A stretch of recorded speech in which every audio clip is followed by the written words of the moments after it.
নমস্কার বন্ধুরা, কেমন আছেন সবাই? আশা করি ভালো আছেন। আমিও খুব ভালো আছি। আগামীকাল আমার দুদিন হয়ে গেল আমার দিদিমা মারা গেছে, তার শ্রাদ্ধের অনুষ্ঠান হচ্ছে, তা খাওয়া দাওয়াও হচ্ছে।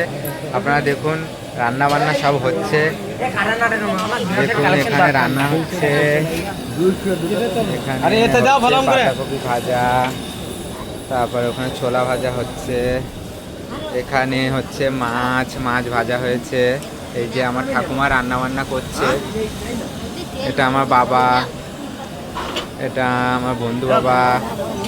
এখানে দেখুন কাটাকুটি হচ্ছে, আলু কেটেছে, এই যে লঙ্কা হচ্ছে।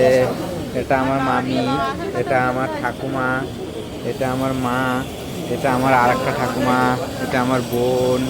সবাই মিলে হচ্ছে, খুব সুন্দর হচ্ছে। এখানে ডাল হচ্ছে, তো দেখতে থাকুন। আরও কিছু হবে, দুপুরে খাওয়া দাওয়া হবে, সব কিছু আসবে, দেখতে থাকুন কি হচ্ছে জিনিসটা।